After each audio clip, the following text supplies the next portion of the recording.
Hi, I'm Billy Haynes, and like many of you, I'm a keyboard warrior. I'll read something off the internet or watch a YouTube video, and then I'll regurgitate the information as if it was my own first-hand knowledge. Wait a minute. No, that's not usually me. Might be sometimes. Try not to make it a habit, which is why we're here today. We're at the range. Now the question is, will a 300 Blackout supersonic load gain any meaningful velocity from additional barrel length?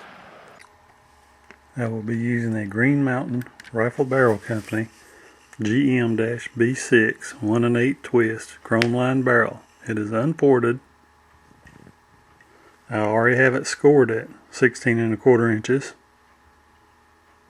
18 inches, and the full length is 21 1/8 inches. I will also be using a 8.5 inch barrel pistol. Going to be using Winchester 296 19.9 grains, the Hornady 110 grain VMAX, an IMR 4227 19 grains, and also the 110 grain VMAX. I've got my shooting chrony set up. Now, some of you may think my method is flawed. Could be. Some of you may even question the equipment I'm using. Now to you people, what I would say is make your own video. Post your video. Let us see your work. Let us see where I went wrong and you can do it right. So before you trash talk, be willing to do the legwork yourself and not just take something that you found on the internet somewhere and say, hey, it's already done. It may be completely valid information, but without being able to verify it, how do you really know? But okay, let's get started. Winchester 296 21 1/8 inch barrel.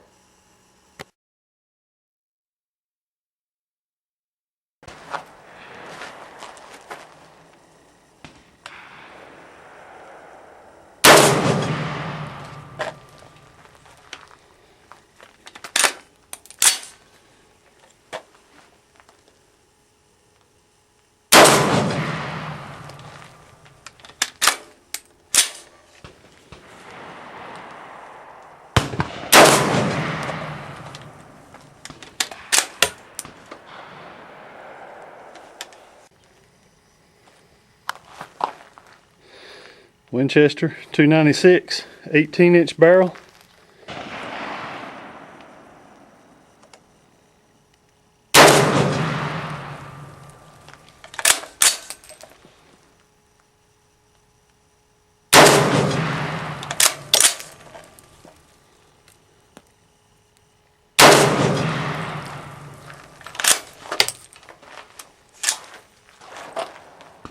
Winchester 296 16 1/4 inch barrel.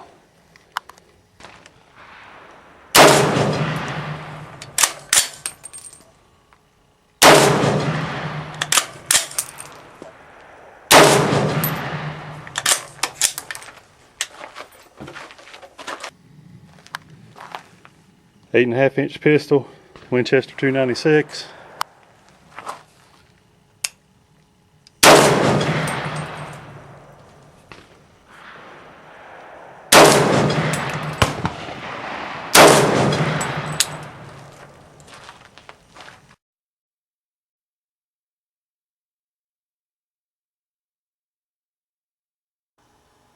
IMR 4227 21 1/8 inch barrel.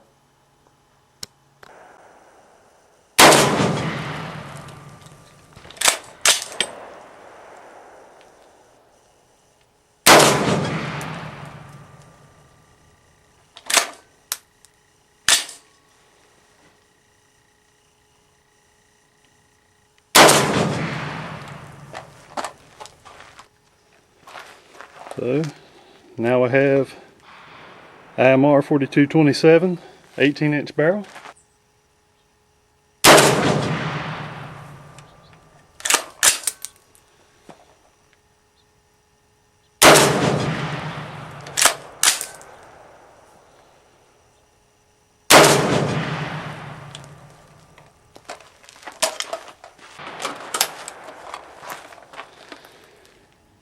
IMR4227 16¼ inch barrel.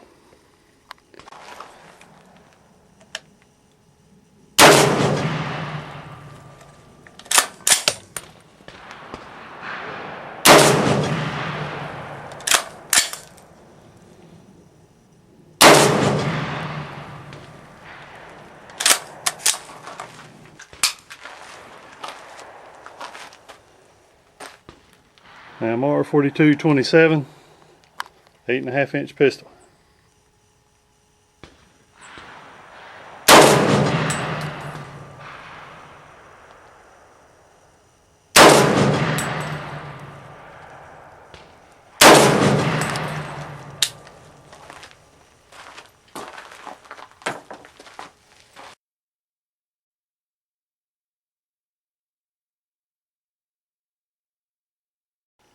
Obviously, I had some false readings.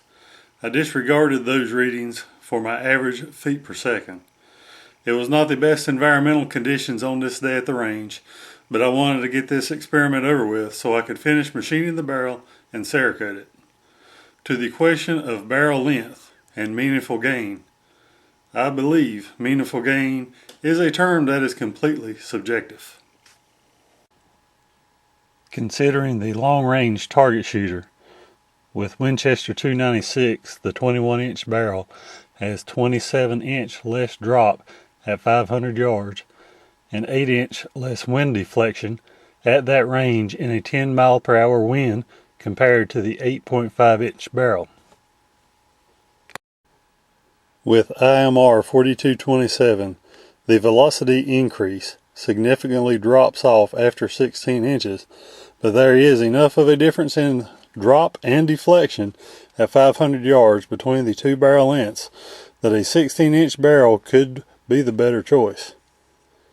Personally, I would prefer one of the 6mm or 6.5mm cartridges for target shooting at 500 yards, but hey, to each his own. Using the Barnes TAC TX, you will get approximately an additional 50 to 100 yard effective range going from 8.5 inches to 16-inch barrel. If it is possible the hunter could be presented with a shot of 350 to 400 yards, then the longer barrel length would definitely be an asset. This distance is assuming the bullet is still traveling 1350 to 1400 feet per second for proper expansion. Note, I have not tested the TAC TX at 1400 feet per second, but I am relying on multiple sources that the feet per second to expansion claims. I feel the 300 Blackout enthusiasts should choose their barrel length according to their primary use for the cartridge. Long-range target shooting or long-range hunting, I see the 16-inch barrel as having an advantage. CQB defensive use or 200 yard or less target shooting and hunting, an 8 to 10-inch barrel may be the better choice. In closing, I would like to ask that you respect your fellow 300 Blackout enthusiasts regardless of their barrel length choice.